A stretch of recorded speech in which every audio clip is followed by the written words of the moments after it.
नमस्कार। आज 20 दिसंबर है और हमारे प्रिय मोहम्मद रफ़ी साहब जी का जन्मदिन भी है। तो आइए आज उनके बारे में बात करते हैं, उनके गानों के बारे में, उनके भजनों के बारे में, थोड़ा बहुत उनके जीवन के बारे में और उनको हम आज एक ट्रिब्यूट देने का प्रयास करेंगे। रफ़ी साहब का जन्म 24 दिसंबर को ही 1924 में हुआ था और कहते हैं कि भगवान जिनको बहुत प्यार करता है उनको जल्दी अपने पास बुला ले। God loves whom he calls them very early to him. बहुत अफसोस की बात है कि रफ़ी साहब का भी जीवन काल मात्र 56 साल का रहा, 56 years, and he died on 31 जुलाई 1980। मगर इतने छोटे से समय में रफ़ी साहब ने जो करिश्मा करके दिखाया वो शायद ही किसी ने कभी किया हो। और कहते हैं कि ज़िंदगी लंबी नहीं बड़ी होनी चाहिए। रफ़ी साहब के मामले में ये जुमला बहुत फिट बैठता है कि उन्होंने इतने कम समय में जो हमको जो खुशी दी है, दुनिया को जो कुछ भी दिया है, वो उसकी मिसाल बहुत ही मुश्किल है। रफ़ी साहब का जन्म हमारे देश आज़ाद होने से पहले 1924 में हुआ था। ऑब्वियस सी बात थी, तो हिंदुस्तान बहुत बड़ा था और उनको वो 6 भाई थे और उनका पंजाब के गांव में जन्म हुआ था और वो सेकंड एल्डेस्ट सन थे अपनी फैमिली में।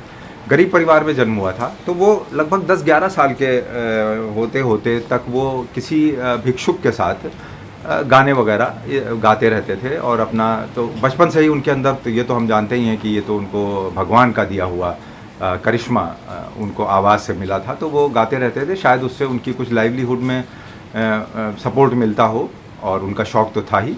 और 11 साल की उम्र में वो लाहौर आ गए।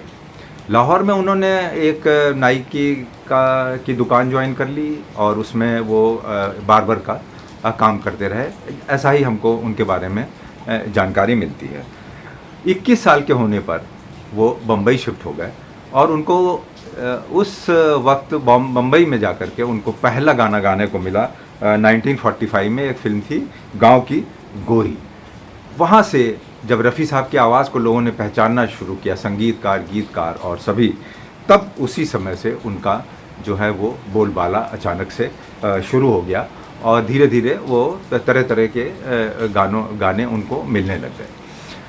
फिल्मी दौर तो चल ही रहा था, पुराने गाने वाले उसमें आ ही रहे थे। तो आज हम रफ़ी साहब के कुछ बहुत मस्त गानों की बात करेंगे। रफ़ी साहब ने 1000 फिल्मों में जो है के गाने गाए हैं, 7000 से ज़्यादा गाने गाए हैं, दुनिया की बहुत सी भाषाओं में गाना गाया है और हिंदुस्तान की लगभग हर भाषा में गाना गाया है।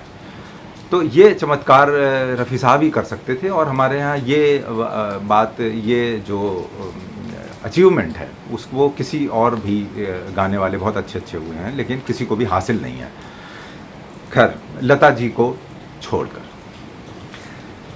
तो हम बात करते हैं आज उनके गानों की, फिर एक अलग से बात करेंगे उनके द्वारा गाए गए भजनों।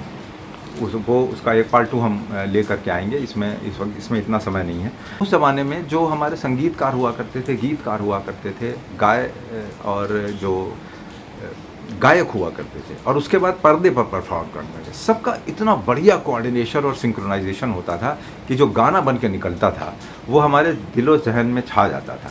और आज भी रफ़ी साहब के गाने और जिन फिल्मों के गाने में थोड़े बहुत आपको बता पाऊँगा, उनका इतना लंबा कैरियर है, इतने ज़्यादा गाने हैं, उसमें कोई 1 2 3 4 5 हो ही नहीं सकता है।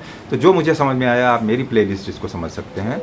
मैं कुछ गाने सुना के उनको याद करके आप लोगों को उत्तेजित करूंगा कि ये गाने फिर से लगाएं, सुनते ही होंगे और हम रफ़ी साहब को याद करें। तो आइए हम शुरू करते हैं। कोई 1960s की फिल्में लेते हैं जिसमें हर गाने में मैंने चुना है एक अलग गीतकार, अलग संगीतकार, और कोशिश ये है कि पर्दे पर भी परफॉर्म करने वाला कलाकार अलग ही हो, कोई 1 या 2 हो सकते हैं। तो सबसे पहले हम सुनते हैं गाना जो कि अनजान साहब ने लिखा था, OP नैयर साहब का संगीत था और कितना बढ़िया मस्त गाना था, बहारें फिर भी आएंगी फिल्म का। आपके हसीन रुख पे आज नया नूर है। एक लाइन सुनते जाइए और उसी नशे में खोदे चले जाइए। आप आपके हसीन रुख पे आज नया नूर है, मेरा दिल मचल गया तो मेरा क्या कसूर है।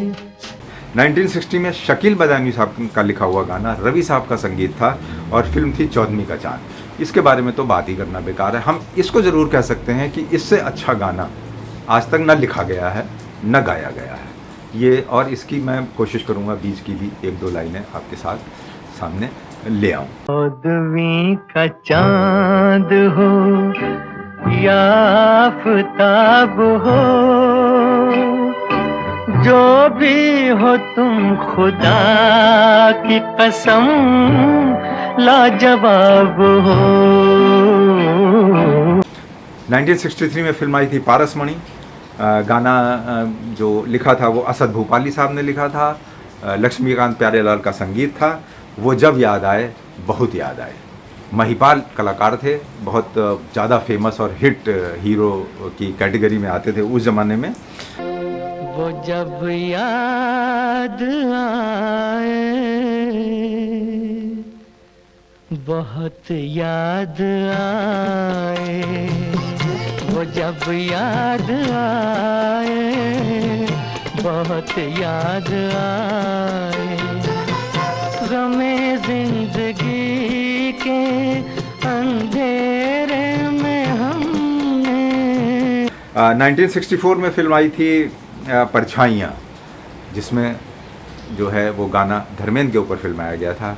यही है तमन्ना तेरे दर के सामने मेरी जान जाए।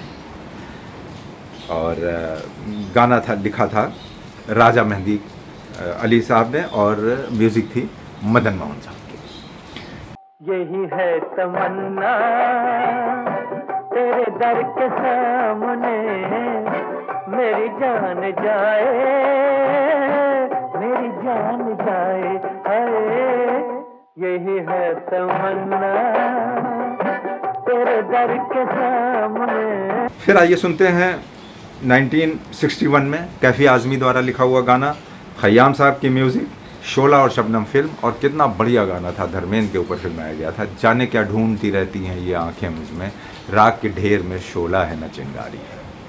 जाने क्या ढूंढती रहती है ये आँखें मुझ में, राख के ढेर में शोला है ना चिंगारी है। जाने क्या ढूंढती रहती है ये। फिर आइए सुनते हैं 1965 में मजरू सुल्तानपुरी साहब, म्यूज़िक चित्रगुप्त की, फिल्म थी आकाशदीप। पर्दे पर फिर एक बार धर्मेंद्र और गाना था मुझे दर्द दिल का पता न था, मुझे आप किस लिए मिल गए। ये गाने जो आज हैं ये हमारे आज के यूथ को, आज के बहुत से स्टेज परफॉर्मर्स को, यूट्यूबर्स को, बहुत से लोगों को बहुत पैसा कमा के दे रहे हैं। और ये गाने जिन महफिलों में गाए जाते हैं आज भी, वहाँ पे आज का यूथ इन गानों को ज़्यादा सुनना चाहता है बजाय कि आज की फिल्मों के जो गाने बन रहे हैं।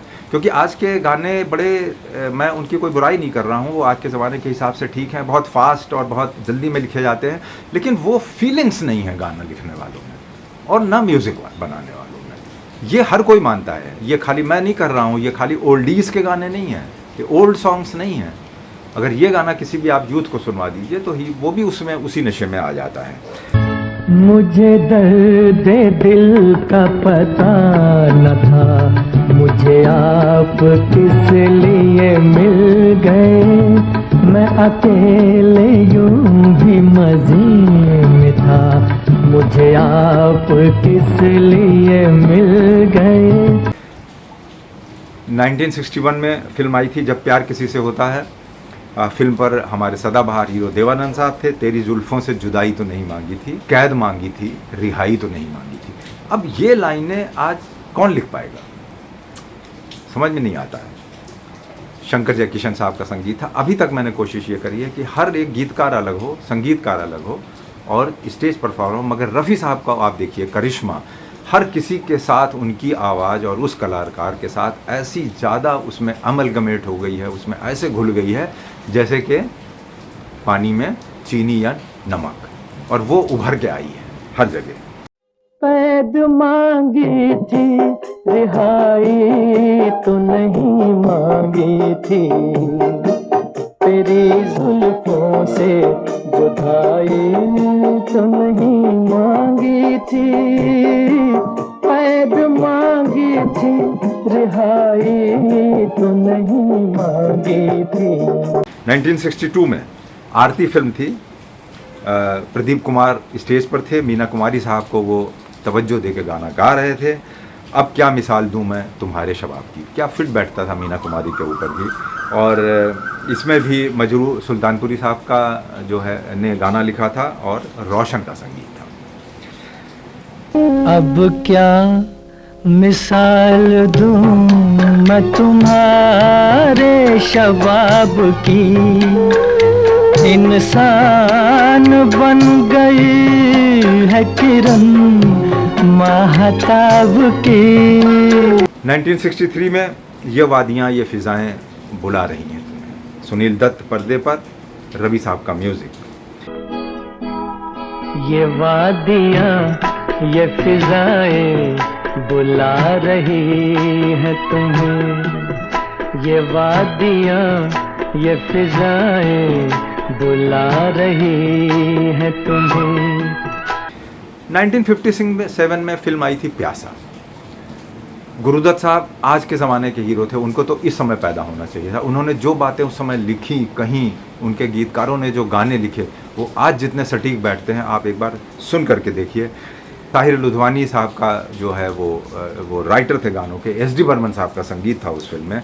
ये दुनिया अगर मिल भी जाए तो क्या है। ये दौलत के भूखे रवाजों की दुनिया, ये दुनिया अगर मिल भी जाए तो क्या है, ये दुनिया अगर मिल भी जाए तो क्या है। फिल्में आप लोगों ने बहुत सी देखी होंगी और इसी का दूसरा गाना है जिन्हें नाज है हिंद पर वो कहाँ है। इस गाने की तो एक एक लाइन आज के ऊपर बिल्कुल फिट बैठती है कि हम जिस समाज में रह रहे हैं, जिस तरीके की हमारे पॉलिटिक्स हो रही है, जिस तरीके का हमारा सिस्टम है हर चीज़ में, वहाँ पर जो है वो बहुत सटीक ये गाना उस हिसाब से लिखा गया है कि जिन्हें नाज है हिंद पर वो कहाँ है। कहाँ है मुहाफिज खुदी के, जिन्हें नाज है हिंद पर वो कहाँ है। इसके बाद जो कागज़ के फूल, वो भी हमारे गुरुदत्त साहब की फिल्म थी। कैफी आज़मी का लिखा हुआ गाना, एस डी बर्मन का संगीत। फिल्म आई थी 1959 में। देखी ज़माने की यारी, बिछड़े सभी यारी यारी। ज़िंदगी के से नज़दीक मैंने इससे अच्छा गाना नहीं सुना है। सिर्फ एक गाना इसको कंपैरिजन में हम बता सकते हैं जो कि उपकार फिल्म का था, प्राण के ऊपर फिल्माया गया था और मन्ना डे ने गाया था।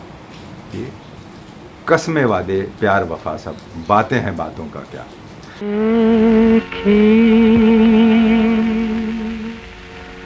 ज़माने की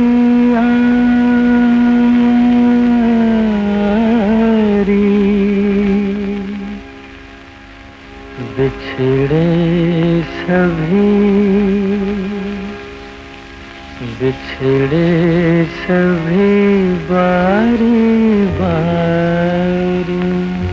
जो मतलब ज़िंदगी के करीब जो गाने मैंने जितने अभी आपके सामने रखे हैं, चाहे वो रोमांटिक गाने हों, चाहे वो जीवन के करीब के गाने हों, उनको याद करते हुए आज हम रफ़ी साहब को श्रद्धांजलि देते हैं। आप जहाँ कहीं भी हैं प्रसन्न रहें, ईश्वर आपके ऊपर मेहरबान रहा ही है, इसीलिए उसने आपको अपने पास जल्दी बुलाया। और आपको एक बार बहुत बहुत हैप्पी बर्थडे, जन्म दिवस की बहुत बहुत बधाई रफ़ी साहब। आप हमारे बीच में हैं, आप ज़िंदा हैं, करोड़ों लोग आपको रोज़ देखते और सुनते हैं। रफ़ी साहब के भजनों को लेकर के मैं एक दूसरा वीडियो लेकर के आऊँगा और फिर हम सिर्फ उनके भजन सुनेंगे और उनके बारे में बात करेंगे। नमस्कार।